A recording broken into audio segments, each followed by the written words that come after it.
I actually used to work there. And for a really long time, it felt like I'd won the lottery. I mean, we were the company everyone wanted to work for, a place built on fun, on being weird, on happiness. But it turns out happiness can be a really heavy thing to carry around every single day. Because what we're talking about here isn't really a business story. It's a story about psychology, right? It's about belonging, and what happens when the line between your job and who you are just completely vanishes. And for us, it all started with this one really powerful idea. And it ends with this feeling. This is the phrase so many of us used after we left. Overwhelming. All that fun, all that happiness, eventually it just kind of curdled into this constant, low-grade pressure. So let's break down how that actually happened. Okay, so first you have to understand the promise, and believe me, it was incredibly seductive. We weren't just showing up for a job. We felt like we were part of a movement. The public image was, it was flawless. Zappos was the golden child of corporate culture. We were known for our amazing customer service, for parades through the office, for our 10 core values. Tony Hsieh's book, Delivering Happiness, wasn't just some corporate manual. It was our Bible. And for a while, it honestly felt like we were changing the world. But even from the very beginning, there were these little signs that this place was different. It started with a test. It was a test of your commitment, but it was disguised as this really generous offer. So picture this. After weeks of intense training, where you're just completely immersed in the culture, they put this on the table. $2,000, tax-free, to just walk away, no hard feelings. Publicly, they'd say, oh, it's just to weed out people who aren't truly committed, but we all felt what it really was. It was the first step in conditioning us. It framed the job not as, I do work, you pay me, but as an identity that you either accept or you reject. Turning down that money wasn't a financial choice, it was a public declaration. It was you saying, I belong here. And just like that, you were in deeper than you realized. Then came the next big shift. The fun, kind of spontaneous culture that we all signed up for started to be replaced by something rigid, complex, and really impersonal. And it had a name: Holacracy.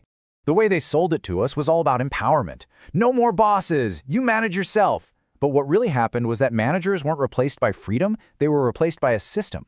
A dense, almost legalistic constitution that governed every single interaction. The system, it became the boss. This script, this right here, this became our life. Every interaction was suddenly stuck inside this rigid, emotionless format.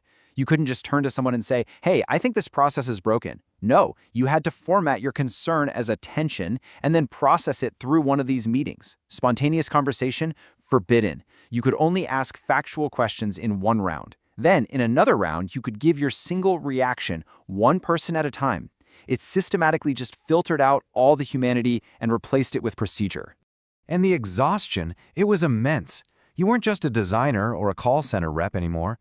On top of your actual day-to-day work, you were now a student of this bizarre corporate legal system. You were a parliamentarian in these endless meetings, and you were juggling maybe 5, 10 different roles that could change at any moment. The cognitive load was just staggering. It felt like you had to do your job while also performing this entire second job of just navigating the system itself. So you might be thinking, well, with no managers, there's no accountability, right? But that's not what happened at all. Control didn't vanish. It just became social. It became invisible. We became the enforcers. Your performance was judged by your peers. Your attitude was constantly being assessed. Your positivity, or lack thereof, was visible to everyone. The pressure to conform was just huge, because fitting in wasn't about being liked anymore. It felt like a requirement for survival. So, we all learned to police ourselves. And that's exactly what it felt like. You were never not being watched. Not by a boss in some corner office, but by everyone, all the time. Every single conversation felt like it could be part of some informal culture review. All of this pressure, all this confusion, this constant performance, it was all building towards something. It was leading to a breaking point. Management gave everyone another choice. It was a lot like that first one with the $2,000, but bigger. This wasn't just a small bonus, this was your career. You either had to go all in on this confusing, exhausting system, or you could take a severance package and just leave.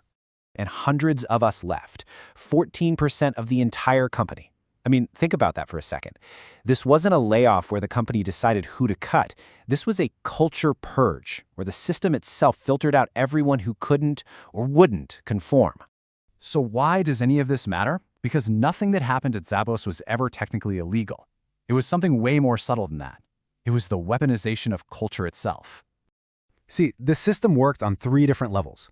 First, it fused your identity to your job. We weren't just workers, we were Zapponians. So to criticize the company felt like you were criticizing yourself. Second, it created this environment of toxic positivity. Any doubt, any negativity was seen as a bad culture fit, so you learned to just bury it. And finally, the sheer ambiguity of Holacracy was its own form of control. With no clear boss, no clear job title, you never really knew if you were succeeding, which just kept you in this permanent state of low-grade anxiety. And this was the most damaging part. The system was designed to seem infallible. So if you were confused or exhausted or unhappy, well, it couldn't be because the endless meetings and shifting roles were a bad idea. No, it was because you weren't positive enough. You weren't a good culture fit. You were the one who was broken. It's been years since I left, and that's the question I'm still stuck with. Zappos set out to deliver happiness, but it ended up building a system where your own unhappiness was proof that you just didn't belong. And it really makes you wonder, when a culture becomes that powerful, who is it actually serving?